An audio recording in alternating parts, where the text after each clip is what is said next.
அனைவருக்கும் வணக்கம். இது கிஷோப் academy Krishnan. Very good morning to all. So என்ன பண்ணுறீங்க? நல்லபடியாக படிச்சுட்டு இருக்கீங்களா? சரி, ஓகே. இந்த வீடியோ பதிவு பார்த்தீங்கன்னா நேற்று குரூப் 1 எக்ஸாம் நடந்திருக்கும். ஸோ நிறைய பேருக்கு தெரிஞ்சிருக்கும். ஸோ கொஞ்சம் பேர் எழுதிட்டு வந்திருப்பீங்க, நிறைய பேர் எழுதாமல் இருந்திருப்பீங்க. ஓகேங்களா? ஸோ குரூப் 1 தானே அப்படிங்கிறனால நிறைய பேர் எழுதாமல் இருந்திருப்பீங்க. ப்ளஸ் நிறைய பேர் அப்ளை பண்ணாமல் இருந்திருப்பீங்க. ஓகே, இந்த குரூப் 1 கொஸ்டின் பேப்பர் பார்த்தோன்னா நம்ம மேடம் வினிதா மேடம் பார்த்தோன்னா அவங்க அந்த எக்ஸாம் எழுத போயிருந்தாங்க. ஸோ அவங்க எனக்கு பிடிஎஃபாக எனக்கு ஃபோட்டோ எடுத்து அனுப்பிச்சிருந்தாங்க. அதோட பிடிஎஃப் நான் குரூப்பில் சென்ட் பண்ணுறேன். அந்த கொஸ்டின் பேப்பர் ஜஸ்ட்டு விசிட் பண்ணுங்கள். இந்த வீடியோ பதிவு பார்த்து முடிச்சதுக்கப்புறம் இன்றைக்குள்ளே அந்த கொஸ்டின் பேப்பர் ஜஸ்ட்டு ஒரு ஓரலாக ஒரு வியூ பாருங்கள். ஓகேங்களா? அதாவது எக்ஸாம் அட்டன் பண்ணாதவங்க. ஓகே, இந்த வீடியோ பதிவு மூலமாக நீங்கள் தெரிஞ்சிக்க வேண்டியது, ஏன்னா நீங்கள் அப்கமிங் எக்ஸாம் குரூப் 2, அதுக்கப்புறம் நெக்ஸ்ட் இயர் வரக்கூடிய குரூப் 4, இதுக்கு எல்லாருமே நிறைய பேர் ப்ரிப்பேர் பண்ணிகிட்ருப்பீங்க. ஸோ உங்களுக்கு ஒரு சில புரிதல்கள், ஓகேவா, கண்டிப்பாக இந்த எக்ஸாம் மூலமாக நீங்கள் தெரிஞ்சிக்க வேண்டியது. ஏன்னா இது நான் போன குரூப் 4 முடிஞ்சதுமே கூட நான் உங்களுக்கு வீடியோ பதிவாக நான் கொடுத்துருந்தேன். ஸோ இருந்தாலும் இப்போ நீங்கள் கட்டாயமாக ஒரு சில விஷயங்கள் ரியாலிட்டியாக தெரிஞ்சுக்கணும். ஓகேங்களா? அது தெரியாமல் நீங்கள் பாட்டு ப்ரிப்பேர் பண்ணிட்டு இருந்தீங்கன்னா வேஸ்ட்.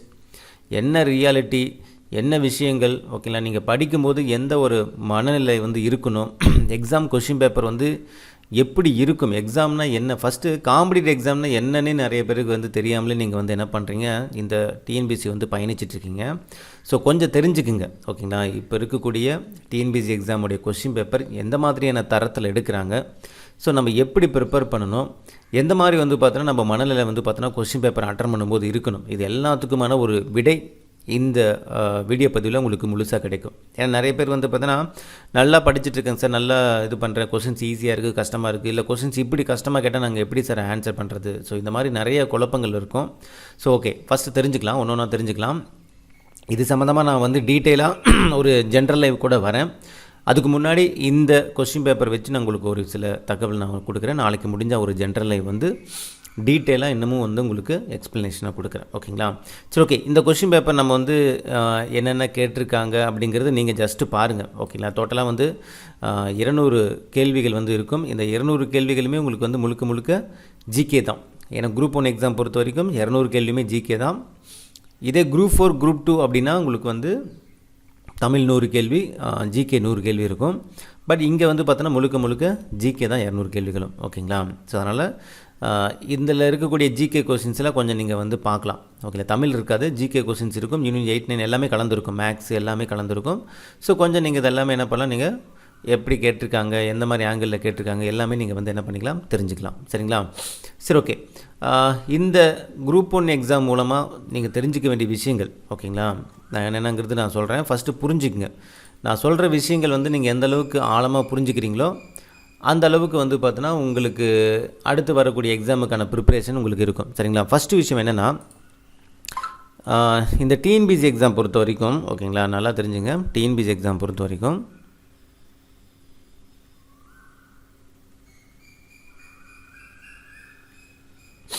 ஸோ டிஎன்பிசி எக்ஸாமில் நம்மளுடைய வெற்றியை தீர்மானிக்கக்கூடிய முதல் விஷயம் என்ன அப்படின்னு பார்த்தீங்கன்னா, ஃபஸ்ட்டு என்னென்னு பார்த்தீங்கன்னா டிசைடிங் ஃபேக்டர்னு சொல்லுவாங்க. அதாவது உங்களுடைய வெற்றியை தீர்மானிக்கக்கூடிய ஓகேங்களா, முதல் யுக்தி எது அப்படின்னு பார்த்தோன்னா டைம் மேனேஜ்மெண்ட். அதுதான் ரொம்ப ரொம்ப ரொம்ப முக்கியம்.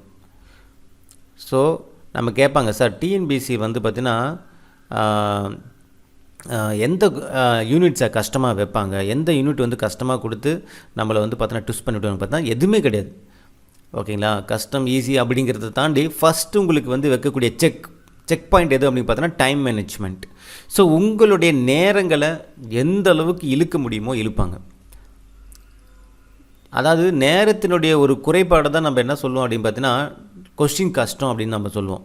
கொஸ்டின் கஷ்டம் கிடையாது. ஆக்சுவலாக கொஸ்டின் கஷ்டம் அப்படிங்கிறதெல்லாம் கிடையவே கிடையாது. இந்த கொஸ்டின் ஈஸி கஷ்டம் அப்படிங்கிறதெல்லாம் நீங்கள் ஃபஸ்ட் ஆஃப் ஆல் பிரிக்கணும்னு அவசியமே கிடையாது. நீங்கள் ஓரளவு சிலபஸ் கம்ப்ளீட் பண்ணிட்டு போயிருப்பீங்க. ஓகேங்களா?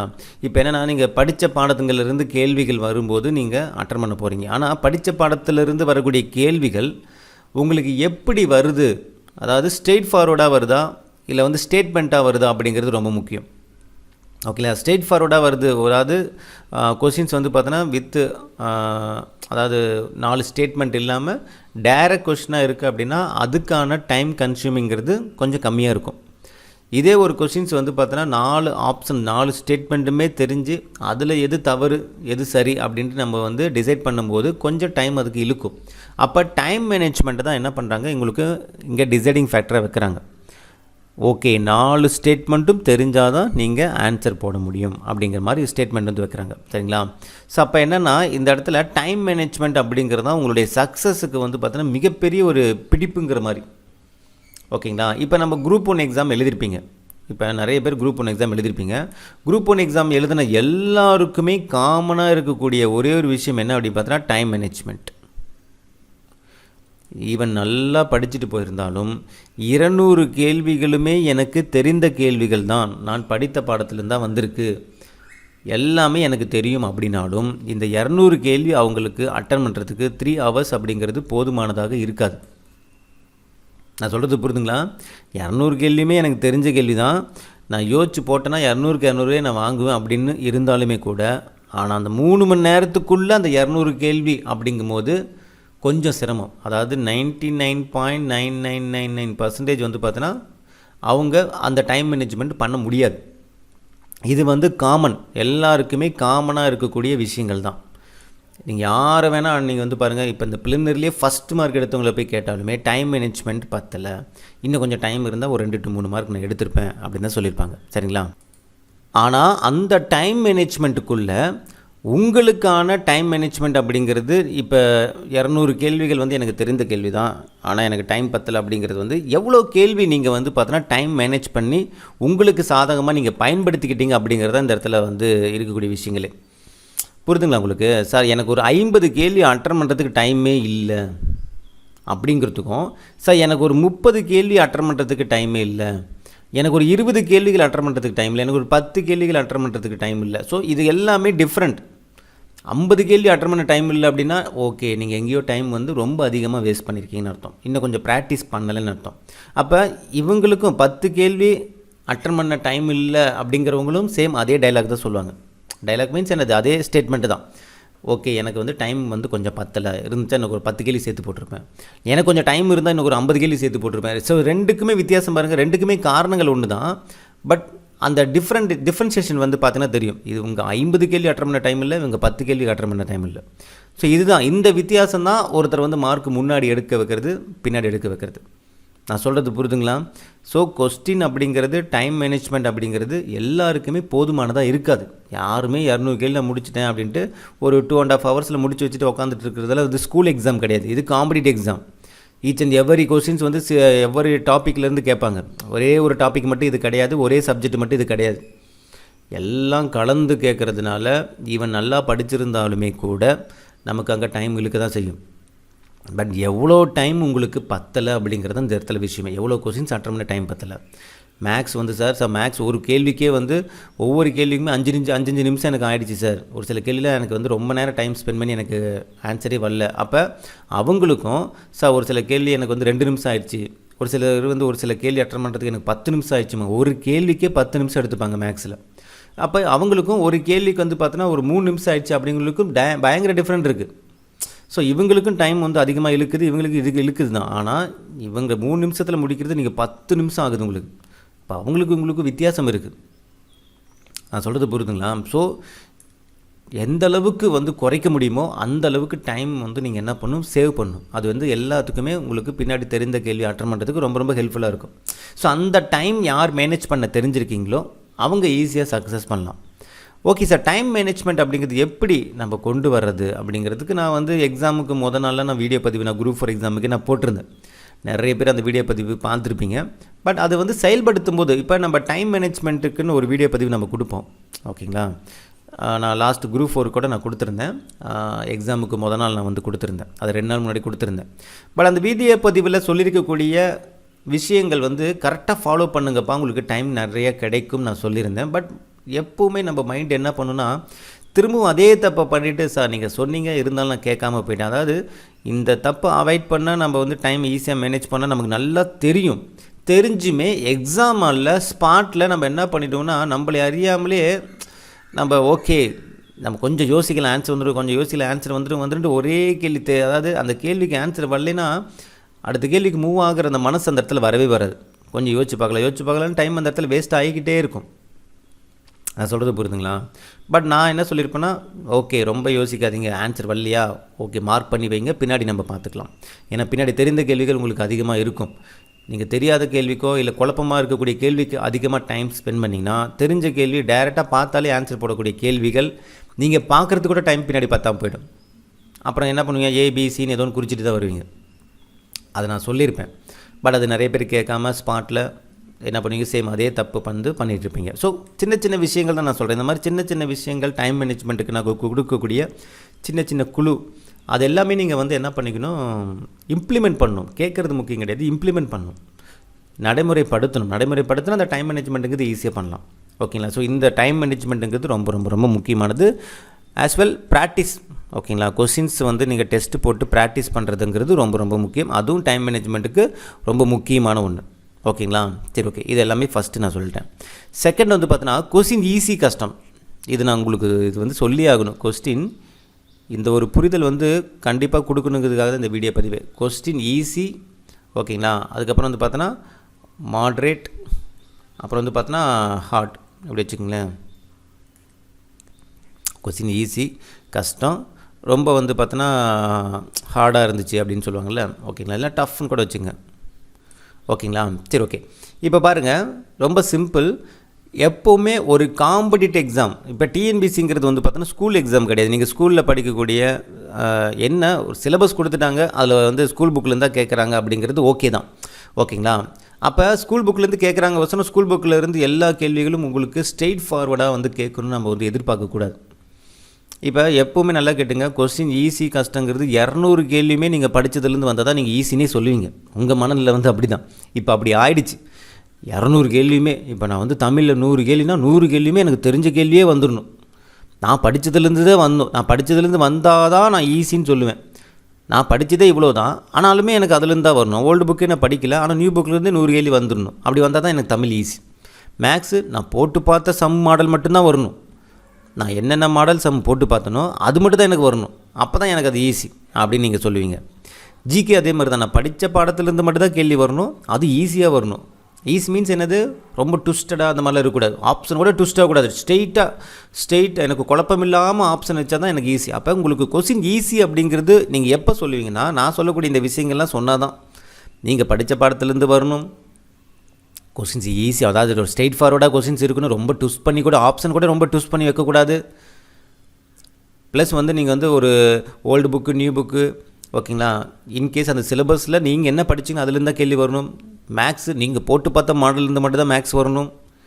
ஜிகே நீங்கள் படித்ததுலேருந்து மட்டும் தான் ஜிகே வரணும்.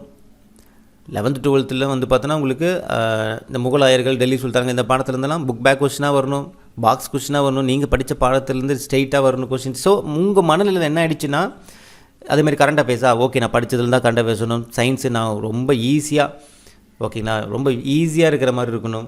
ஆற்றலின் அழகு ஜூல், விசையின் அழகு என்ன அப்படிங்கிற மாதிரி ரொம்ப சிம்பிளாக இருக்கணும் அப்படிங்கிற மாதிரி நம்ம நினச்சிட்டு போகிறோம். அங்கே கொஸ்டின்ஸ் கொஞ்சம் வேறு மாதிரி இருக்கும்போது நம்ம என்ன பண்ணினோம், கொஸ்டின் கஷ்டம்ப்பா, ஐயோ இந்த மாதிரி கொஸ்டின் நான் பார்க்கவே முடியாதுப்பா, ஐயோ இந்த மாதிரி கொஸ்டின் எடுத்தால் நம்ம எப்படி அட்டன் பண்ணுறது, அவ்வளோதான் நம்ம லைஃபே போச்சு. ஃபர்ஸ்ட் ஆஃப் ஆல் ஒரு விஷயம் நீங்கள் நல்லா புரிஞ்சுங்க. டிஎன்பிசியோடைய இதுக்கு முன்னாடி இருந்த ஃபார்மேட்டுங்கிறது வேறு. இதுக்கு முன்னாடி எப்படி கேட்பாங்கன்னா, புக்கிலேருந்து டைரெக்டாக வைப்பாங்க கேள்விகள். ஆனால் அப்போ நமக்கு அந்த புரிதல்கள் அப்போ கிடையாது. புரிதுங்களா உங்களுக்கு? நீங்கள் டிஎன்பிசி எக்ஸாம் ஒரு 4 years பிஃபோர் நீங்கள் படிச்சிருந்தீங்கன்னா தெரிஞ்சிருக்கும். 4 years பிஃபோர் நீங்கள் டிஎன்பிசி கொஸ்டின் எடுத்து பார்த்தீங்கன்னா கொஸ்டின்ஸில் அவ்வளோ ஈஸியாக இருக்கும். ரொம்ப அதாவது பார்த்தீங்கன்னா பிரித்தெழுதுக்கு 5 கேட்டிருப்பாங்க, சேர்த்தெழுதுக்கு 5 கேட்டிருப்பாங்க. தமிழாக்கம் ரொம்ப ஈஸியான தமிழாக்கமாக இருக்கும். ரோடுன்னு இருக்கும். ரோடுன்னா என் தமிழ் என்ன கேட்பாங்க, சாலை. ஐஸ்கிரீமுக்கு என்ன தமிழ்னு கேட்பாங்க, பனிக்குள். இதெல்லாம் அப்படியே இருக்குது. எடுத்து பாருங்கள். தமிழாக்கம் 4 இருக்கும், அகரவரிசை 5 இருக்கும். அப்படியே 5 கொத்தாக கொடுத்துருப்பாங்க. இலக்கணம் நீங்கள் பார்க்காம போனால் கூட நீங்கள் 60 இலக்கணம் கேட்குறாங்கன்னா 55 எடுப்பீங்க. அவ்வளோ ஈஸியாக இருக்கும். அதேமாதிரி ஜிகே கொஸ்டினில் புக்கிலேருந்து டேரெக்டாக புக் பேக் கொஸ்டினே அவ்வளோ கிடக்கும். பட் அப்போ புரிதல்கள் இல்லை. டிஎன்பிசினா என்ன படிக்கணும், சிலபஸில் என்னென்னு கூட யாருக்குமே தெரியாது. சும்மா புக்கில் இருக்கிறது படிப்பாங்க. அப்போ புக்கு கூட படிக்கிறமா கூட தெரியாது. அதாவது ஜெராக்ஸ் காப்பி, மெட்டீரியல், பிடிஎஃப்னு இருக்கும். அந்த பிடிஎஃப்பை படிச்சுட்டு போவாங்க, அவ்வளோதான் அப்போ இருக்கக்கூடிய புரிதல்கள். பட் இப்போ பார்த்தோன்னா உங்களுக்கு கைட் பண்ணுறதுக்கு நிறைய அகாடமி, யூடியூப் சேனல், ஆன்லைனில். ஸோ இவ்வளோ விஷயங்கள் வந்துருச்சு. ஸ்டூடெண்ட்டும் வந்து பார்த்தோன்னா அந்த டிஎன்பிசி பற்றின புரிதல்கள் நிறைய பேருக்கு உருவானதுனால கொஸ்டினை வந்து என்ன பண்ணுவாங்க, ஒரு காம்படிட்டிவ் எக்ஸாமுக்கு உண்டான ஒரு தரத்தில் தான் வைப்பாங்க. இன்னமும் நம்ம பழைய அந்த ஃபார்மேட்லேருந்து நம்ம வந்து மீண்டு வராமல் நம்ம அப்படியே உட்காந்துட்டு இருந்தோம்னா, நமக்கு இப்போ ரீசெண்டாக படித்து முடிச்சுட்டு வரவங்க எல்லாமே இப்போ ரீசன்ட் கொஸ்டின்ஸுக்கு அடாப்ட் ஆகிட்டு அதோட ஃபாலோ பண்ணி அப்படி கொஸ்டின் என்ன பண்ணிவிடுவாங்க, போஸ்டிங் வாங்கிட்டு போயிட்டே இருப்பாங்க. நம்ம பழைய ஃபார்மேட்லேயே நம்ம இருக்கக்கூடாதுன்னு நான் சொல்கிறேன். புரியுதுங்களா? ஸோ எப்போவுமே ஒரு டிஎன்பிசி எக்ஸாம் அப்படிங்கிறது ஈஸி, மாட்ரேட், டஃப் அப்படிங்கிறது பிரிக்கவே தேவையில்லை. கொஸ்டின்ஸ் எப்போவுமே எப்படி இருக்கும் அப்படின்னு பார்த்தோன்னா 50% ஈஸியாக இருக்கும். நல்லா கேட்டுங்க, இதுக்கு மேலே வரக்கூடிய டிஎன்பிசி கொஸ்டின்ஸ் எல்லாமே அப்படி தான் இருக்கும். 50% ஈஸினா என்னது, நீங்கள் எதிர்பார்ப்பீங்களா ஒரு சில கொஸ்டின்ஸ் இப்படி வரணும், இப்படி இருந்தால் தான் எனக்கு ஈஸின்னு நினைப்பீங்கள, அது 50% இருக்கும். புரியுதுங்களா உங்களுக்கு? 50% ஈஸியாக இருக்கும். இது காமனாக நடக்கும். நீங்கள் எந்த கொஸ்டின் பேப்பர்னு எடுத்து பாருங்கள், 50 கேள்வி 50% ஆஃப் கேள்வி உங்களுக்கு ஈஸியாக இருக்கும். அதுக்கப்புறம் 30% ஆஃப் கேள்வி வந்து பார்த்தீங்கன்னா உங்களுக்கு எப்படி இருக்கும், கொஞ்சம் நீங்கள் சொல்கிற மாதிரி மாடரேட்டாக இருக்கும். அதுக்கப்புறம் மீதி 20% ஆஃப் கொஸ்டின்ஸ் வந்து கண்டிப்பாக டஃப்பாக தான் இருக்கும். இதுதான் டிஎன்பிசியோட ஃபார்மேட். இதை தான் அவங்க ஃபாலோ பண்ணுவாங்க. இனிமேல் அப்படி தான் இருக்கும். நீங்கள் என்ன வேணால் எடுத்து பாருங்கள். உங்களுக்கு 100 கேள்வியுமே உங்களுக்கு வந்து பார்த்தோன்னா டஃப்பாக கேட்க மாட்டாங்க. 100 கேள்வியுமே உங்களுக்கு மாடரேட்டாக கேட்க மாட்டாங்க. அதாவது 200 கேள்வியுமே மாடரேட்டாக கேட்க மாட்டாங்க. இல்லை 200 கொஸ்டினுமே ஈஸி அப்படிங்கிற மாதிரி இனிமேல் ஃபார்மேட்டில் வரவே வராது. நினச்சி கூட பார்க்காதீங்க. ஸோ மைண்டை ஃபிக்ஸ் பண்ணிங்க. இதுதான் ரியாலிட்டி. இந்த ரியாலிட்டி தெரியாமல் காம்படிட்டிவ் எக்ஸாம் இனிமேல் நீங்கள் அட்டெண்ட் பண்ணுறது வேஸ்ட். புரிஞ்சுக்குங்க. கொஸ்டினுடைய அவங்க இப்போ ரீசெண்டாக ஒரு 2 இயர்ஸாக எடுத்துருக்கக்கூடிய கொஸ்டினோட ஃபார்மேட் எப்படி இருக்குதுன்னா 50% ஈஸி. இனிமேல் வந்து கொஸ்டின் ஈஸி கஷ்டம் நீங்கள் எதுவுமே பிரிக்க தேவையில்லை. அதாவது எவ்வளோ % ஈஸி, எவ்வளோ % மாடரேட், எவ்வளோ % டஃப் அப்படிங்கிறத நீங்கள் பிரிக்க முடியும். ஓவரால் கொஸ்டின்ஸ் எப்படின்னு பார்த்தா நீங்கள் எப்படின்னா இந்த ஃபார்மேட்டில் தான் கொஸ்டின்ஸ் வரும். இப்போ இந்த ஃபார்மேட்டோட கொஸ்டின்ஸ் வந்து உங்களுக்கு டஃப்னு ஃபீல் பண்ணால் டஃப், இல்லை இந்த ஃபார்மேட்டில் வந்துச்சுன்னா எனக்கு கொஸ்டின் ஈஸி அப்படின்னா ஈஸி ஓவரால் சொல்கிறேன்.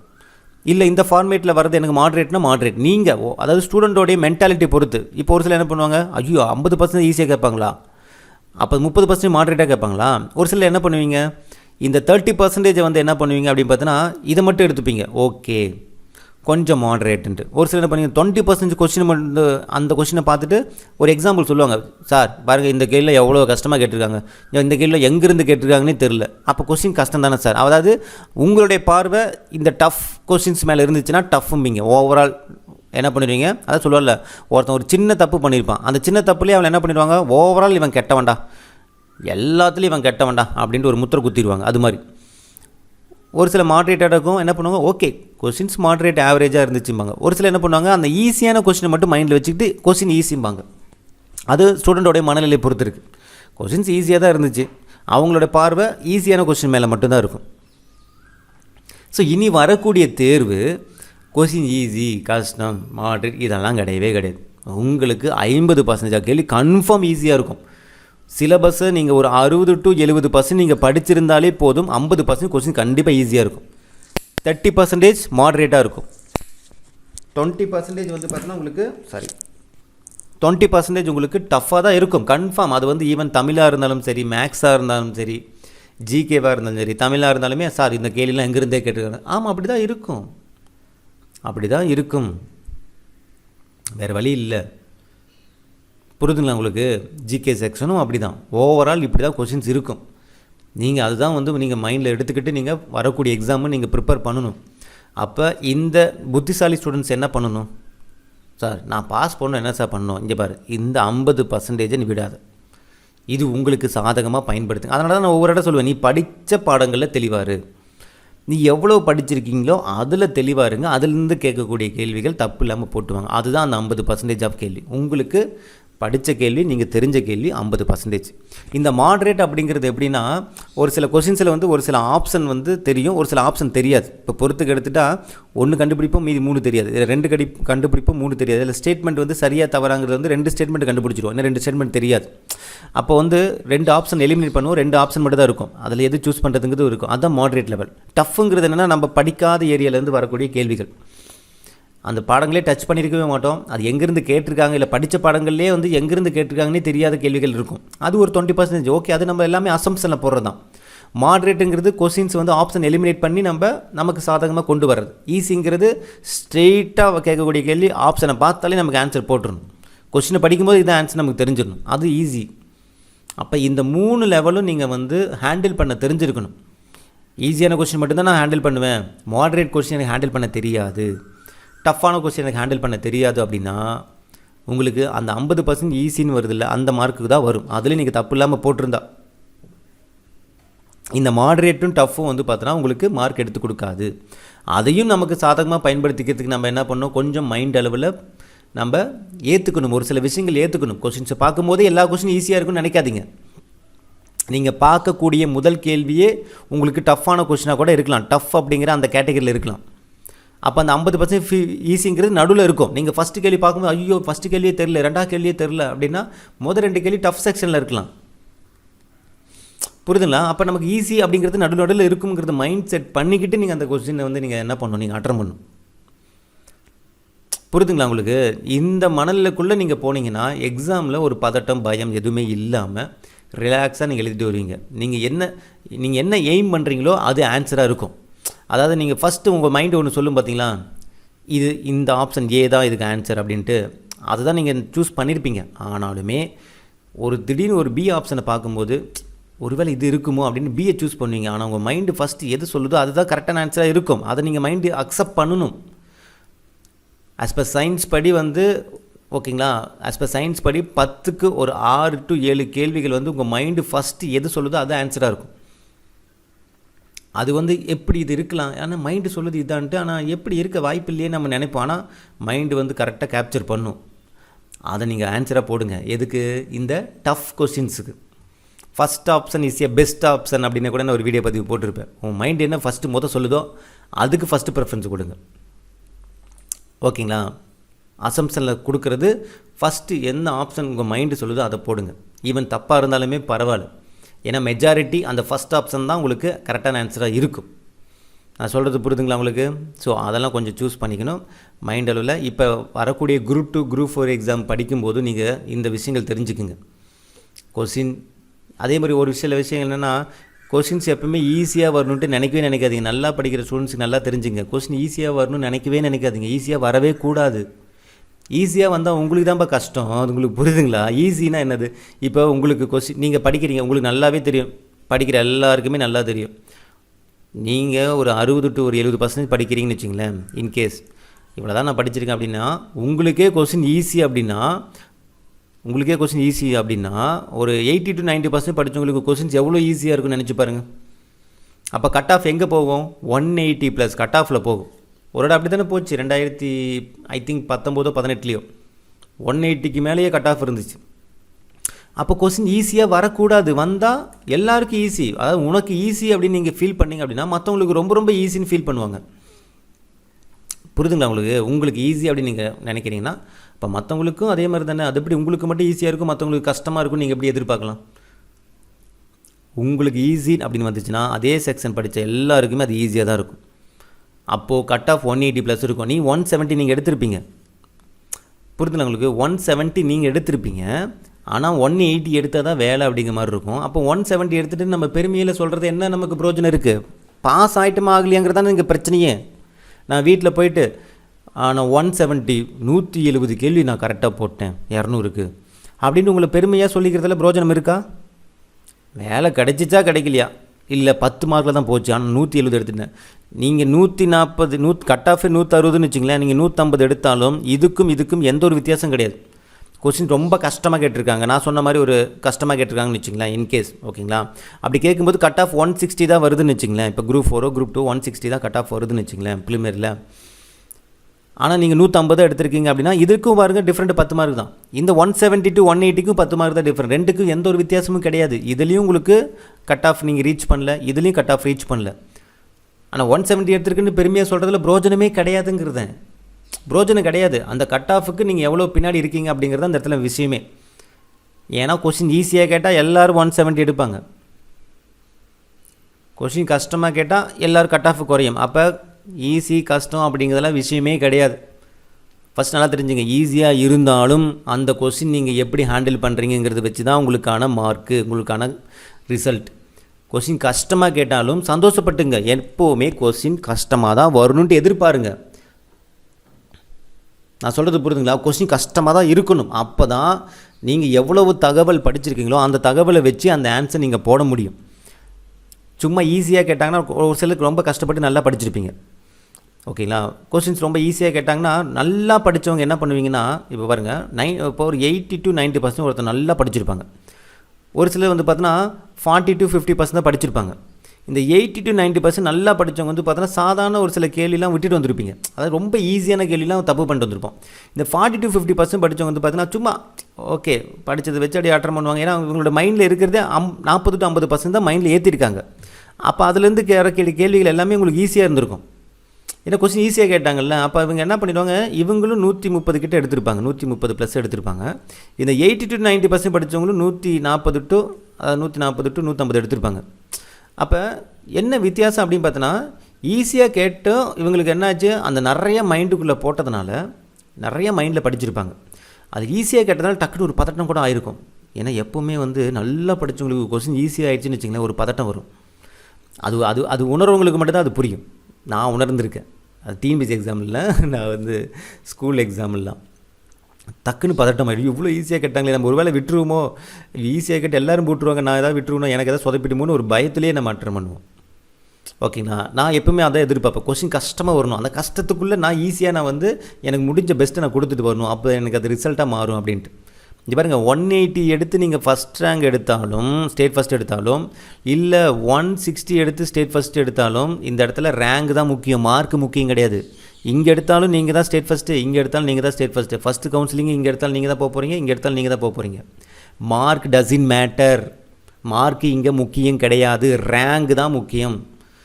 நீங்கள் 180 எடுத்துகிட்டு ஃபஸ்ட் ரேங்க் எடுத்தாலும் அதே சேம் என்ன உங்களுக்கு ஃபஸ்ட் ரேங்க் எடுத்தால் கிடைக்குமோ அதே தான். ஃபஸ்ட்டு கவுன்சிலிங்கில் போனதுமே உங்கள் சொந்த டிஸ்ட்ரிக்டில் நீங்கள் விரும்புகிற ஜாப் சூஸ் பண்ணிட்டு போயிட்டே இருக்கலாம். 160 எடுத்தாலும் அதே தான். சொல்கிறது புரிதுங்க உங்களுக்கு? ஸோ இந்த இடத்துல மார்க்குங்கிறது டசின் மேட்டர், ரேங்க் தான் விஷயமே. புரிதுங்களா உங்களுக்கு? அப்போ நீங்கள் இந்த 80 to 90% ஈஸியாக கேட்டு 40 to 50% படித்தவங்களும் ஈஸியாக அட்டன் பண்ணிவிடுவாங்க. இந்த 80 to 90% ரெண்டு பேருமே சேம் கேட்டகரியில் தான் இருப்பீங்க. ஸோ அப்போ ஓரளவு நல்லா நான் படிச்சிருக்கேன், ஒரு 60 to 70% படிச்சிருக்கேன் அப்படிங்கிறவங்க நல்லா மைண்ட் வச்சுங்க. உங்களுக்கு கொஸ்டின்ஸ் வந்து டஃப்பாக கேட்கணும்னு எதிர்பாருங்க. அதாவது நான் சொன்ன ஃபார்மேட்டில் தான் இருக்கும், அப்படி தான் கேள்வி வரணும்ட்டு நீங்கள் வந்து ஆண்டவர்கிட்ட வேண்டிட்டு போங்க. அதுதான் உங்களுக்கு ஒரு நல்ல ரிசல்ட்டை கொடுக்கும். 50% ஈஸியாக வரணும், 30% மாடரேட்டாக வரணும், 20% நமக்கு டஃப்பாக வரணும். இப்படி தான் கொஸ்டின் ஃபார்மேட் இருக்கணும். கரண்ட் அஃபேர்ஸாக கஷ்டமாக தான் கேட்கணும், சயின்ஸை கஷ்டமாக தான் கேட்கணும். கொஸ்டின்ஸ் ஒவ்வொரு கேள்வியுமே யோசிச்சு போடுற மாதிரி தான் இருக்கணும். மேக்ஸ் டைரெக்டாக எல்லாமே தெரிஞ்ச மாதிரி போடுற மாதிரி வரவே கூடாது, கொஞ்சம் யோசிச்சு போடுற மாதிரி தான் இருக்கணும்ன்ட்டு நீங்கள் வேண்டிக்கங்க.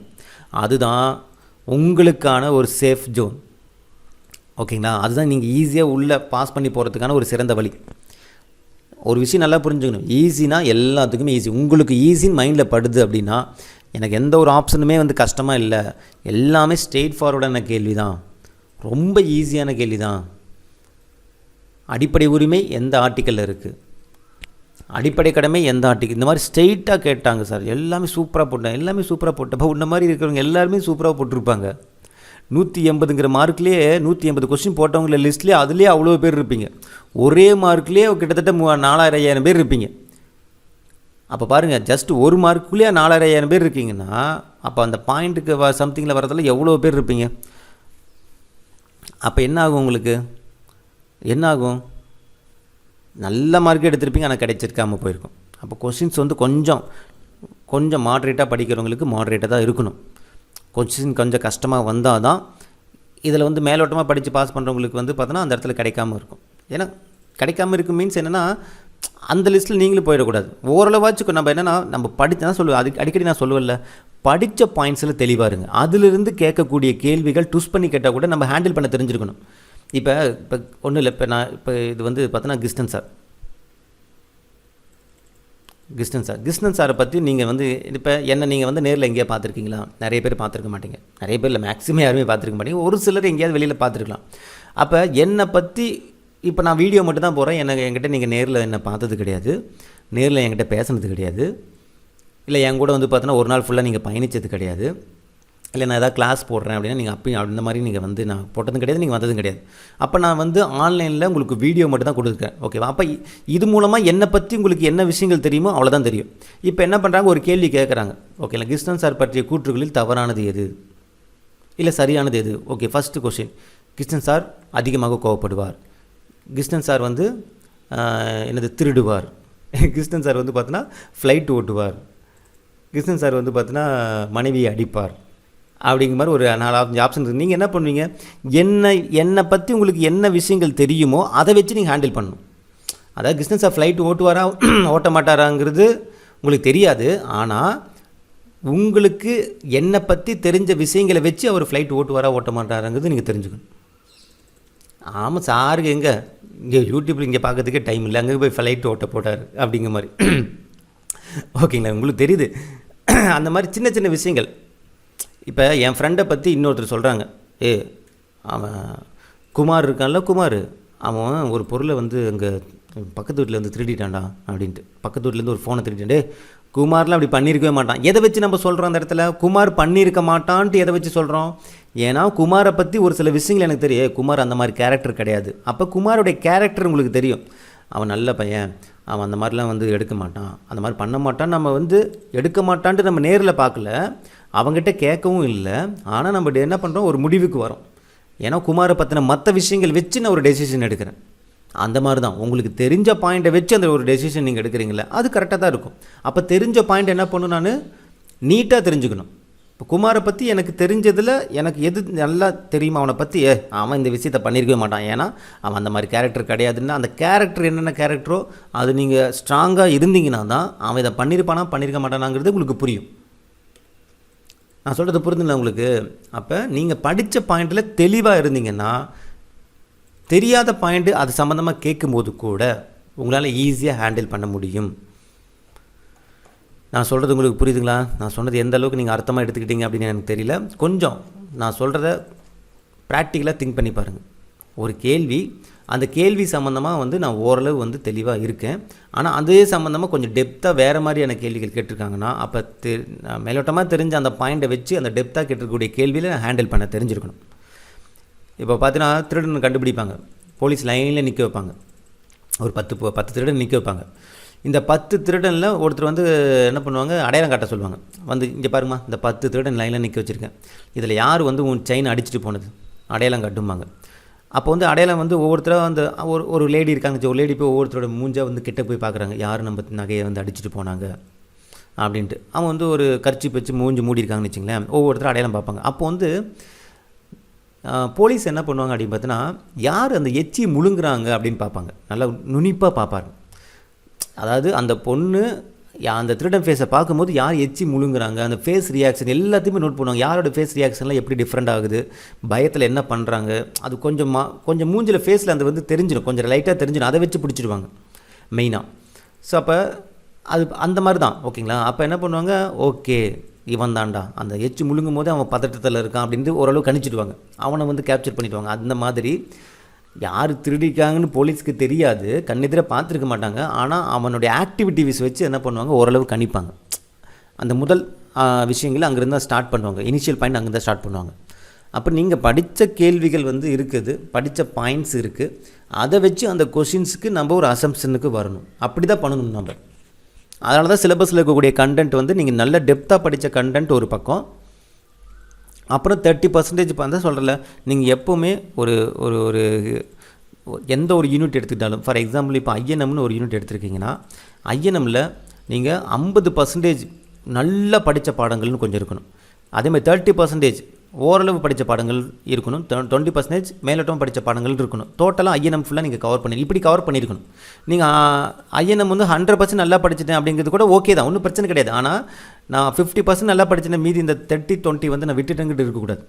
மீதி இருக்கக்கூடிய 50%க்கும் இந்த 30% மாட்ரேட்டாகவும் 20% வந்து பார்த்தோன்னா ஒரு மேலோட்டமாக புக் பேக்காக வச்சு நீங்கள் பார்த்துட்டு போயிருக்கணும். ஃபார் எக்ஸாம்பிள் இப்போ 10th ஐஎன்எம் இருக்குது, இப்போ 10th ஸ்டாண்டர்டில் ஐஎன்எம் இருக்கும், 12th ஐஎன்எம் இருக்கும், அதே மாதிரி 8th ஸ்டாண்டர்ட்லேயும் ஐஎன்எம் இருக்கும், கரெக்டுங்களா? இப்போ இந்த 10th இருக்குது 50% நல்லா படிச்சிருக்கணும், நல்லா டெப்த்தாக நான் சொல்ல அந்த 6 பாடங்கள் இருக்கும் பார்த்தீங்கன்னா, அந்த 6 பாடங்கள் நல்ல டெப்த்தாக படிச்சு ஈச் அண்ட் எவ்ரி பாயிண்ட் நல்ல டெப்த்தாக படிச்சுக்கணும். 12th என்னால் படிக்க முடியல சார், ஓகே அந்த 30% படிங்க. முக்கியமான பாயிண்ட் ஒவ்வொரு பாடத்தில் ஒரு 20 பாயிண்ட் படிங்க. வெறும் 20 பாயிண்ட் மட்டும் ஸ்ட்ரெயிட் ஃபார்வர்டான பாயிண்ட் கூட படிங்க, போதுமானது, ஒன்றும் தப்பு கிடையாது. படிச்சுட்டு புக் பேக் படிச்சுக்கங்க, அப்புறம் இந்த பாக்ஸ் கொஸ்டின் படிச்சுங்க, போதும். அந்த தகவல் வச்சு நம்ம ஹேண்டில் பண்ணிக்கலாம். 8th ஸ்டாண்டர்டில் ஒரு 20% ஓகே உங்களால் முடிஞ்சது படிச்சுட்டு போங்க. இது ஓவராலாக உங்களுக்கு என்ன ஆகும், எல்லாத்தையுமே டச் பண்ண மாதிரி ஆகிடும். ஐஎன்எம்மில் எங்கெங்கிறதுலாம் என்னென்ன பாடங்கள்லாம் கவர் ஆகுதோ அது எல்லாத்தையும் நான் ஓரளவு டச் பண்ணிட்டேன். அதாவது 8th ஸ்டாண்டர்ட் நான் பார்க்கவே இல்லை அப்படிங்கிறத தாண்டி ஓரளவு ஒரு 20% பார்த்துருக்கேன், போதும். அதை வச்சு நம்ம ஹேண்டில் பண்ணிக்கலாம் நான் சொல்கிறேன். பார்க்காமலே இருந்தால் தான் பிரச்சனை. இப்போ நமக்கு பெஸ்ட் ஃப்ரெண்டு ஒருத்தர் இருப்பாங்க, ஓகேங்களா, எப்பயாவது பேசுகிற ஃப்ரெண்டு இருப்பாங்க. அப்போ பெஸ்ட் ஃப்ரெண்டு தான் உங்களுக்கு உங்களை பற்றி நல்லா தெரிஞ்சிருக்கக்கூடிய ஒரு ஃப்ரெண்டு. உங்கள் பிரச்சனைனா வந்து ஹேண்டில் பண்ணுறதுக்கு, உங்கள் பிரச்சனைனா கிட்ட இருந்து எல்லாத்தையும் பண்ணுறதுக்கு.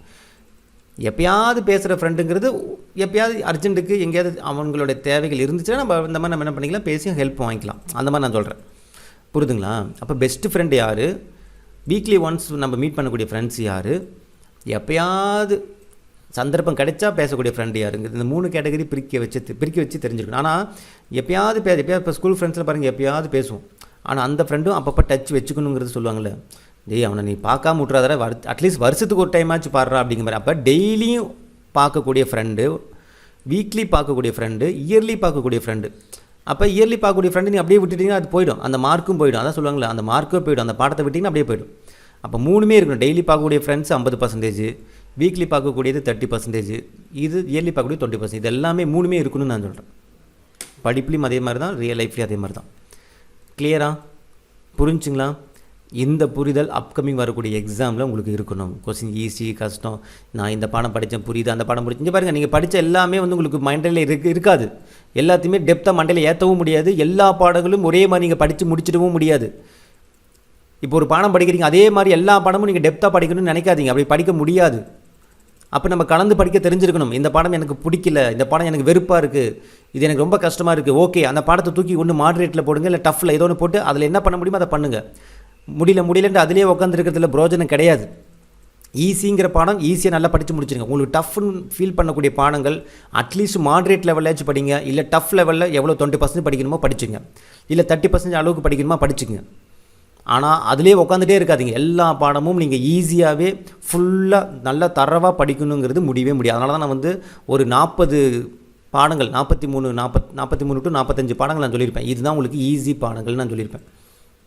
ஒரு 43 லெசன் லிஸ்ட்டு உங்களுக்கு ஆல்ரெடி அமைச்சிருப்பேன்ல, அது மீதி இருக்கக்கூடிய எல்லாமே வந்து பார்த்தோன்னா மீதி இருக்கக்கூடிய பாடங்கள் வந்து உங்களுக்கு இது வந்து 50%. மீதி 30% பாடங்கள் இந்த 12th history, 12th INM, 12th history, 12th polity, 12th economics, இதெல்லாமே வந்து ஒரு 30%. 20% இந்த லோ ஸ்டாண்டர்ட் அப்படி கூட எடுத்துக்கலாம். மற்ற பாடங்கள், மற்ற ரிமைனிங் இருக்கக்கூடிய பாடங்கள் எதுவுமே தொடாத பாடங்கள் ஒரு 20%. அவ்வளோதான். இதை வச்சு தான் நம்ம எக்ஸாம் அளவுக்கு போகணும். எல்லா பாடமும் நான் வந்து படிச்சுட்டு போவேங்கிறது படிக்கலாம், ரிவிஷன் பண்ணுறதுக்கு டைம் இருக்காது. ஸோ நான் அதுக்காக சொல்கிறேன், ஓகேங்களா? இது வந்து காமனாக எல்லாத்துக்கும் நான் சொல்கிறேன், புரியுதுங்களா? இதில் வந்து ஒரு சில விதிவிலக்காக இருக்கலாம். நல்லா படிக்கிற ஸ்டூடெண்ட்ஸ், நல்லா டெப்த்தாக படிக்கிற ஸ்டூடெண்ட்ஸ் இருக்கலாம், அது விதிவிலக்கு. பட் நான் காமனாக சொல்லக்கூடிய அட்வைஸஸ் தான். அட்லீஸ்ட் இந்த லெவலுக்காச்சும் நீங்கள் எடுத்துகிட்டு போனீங்கன்னா எக்ஸாம் நல்ல மார்க் எடுத்து நீங்கள் பாஸ் பண்ணலாம். கிளியரா? ஓகே, நான் உங்களுக்கு ஒரு ஜென்ரல் லைவ் வருவேன் நாளைக்கு, ஓகேங்களா? முடிஞ்ச வரைக்கும் நீங்கள் அது வரைக்கும் தொடர்ந்து நீங்கள் படித்து விட்டுருங்க. அடுத்தடுத்த வீடியோ பதிவில் அடுத்தடுத்த இன்ஃபர்மேஷன் பார்க்கலாம். இந்த குரூப் 1 கொஸ்டின் மூலமாக நீங்கள் நிறைய விஷயங்கள் தெரிஞ்சுக்கணும். இது குட்டியாக அதை நான் ஒவ்வொரு கொஸ்டினாக போட்டு உங்களுக்கு அந்த விளக்கத்தை கொடுக்குறேன். நீங்கள் ஃப்ரீ டைமில் அதே பற்றி சைட் பை சைட் நீங்கள் பாருங்கள், ஓகேங்களா? ஓகே, ஒரு சில வீடியோ கொடுக்க வேண்டியது இருக்குது. நான் இன்றைக்கி ஃபுல்லாக அந்த வீடியோ தான் உங்களுக்கு நான் வந்து கொடுப்பேன். 2 டேஸாக வந்து எனக்கு ஃபீவர் ஆக்சுவலாக, இப்போ தான் ஓரளவு ரெக்கவர் ஆகிட்டு நான் உங்கள் வீடியோக்கு வரேன். நான் இனிலேருந்து நிறைய வீடியோ பற்றி கொடுப்பேன், அப்படியே ஃபாலோ பண்ணுங்கள், ஓகேங்களா? அதேமாதிரி டெஸ்ட் கொஸ்டின் பேப்பர் எல்லாமே நம்ம குரூப்பில் அமைச்சிருக்கோம். Schedule 6 இன்றைக்கி ஸ்டார்ட் ஆகுது, அதையும் ஃபாலோ பண்ணுங்க, ஓகேங்களா? ஓகே, இந்த வீடியோ உங்களுக்கு அதேமாதிரி லைவ் டெஸ்ட் நிறைய கண்டக்ட் பண்ணுற மாதிரி ஐடியா பண்ணிக்கோ, இந்த வாரத்துலேருந்து ஃபாலோ பண்ணுங்க, ஓகேங்களா? ஓகே, இந்த வீடியோ உங்களுக்கு பிடிச்சி நினைக்கிறேன். மீண்டும் அடுத்த ஒரு வீடியோட சந்திக்கலாம். இது கிஷோப் அகாடமி கிருஷ்ணன். தேங்க்யூ.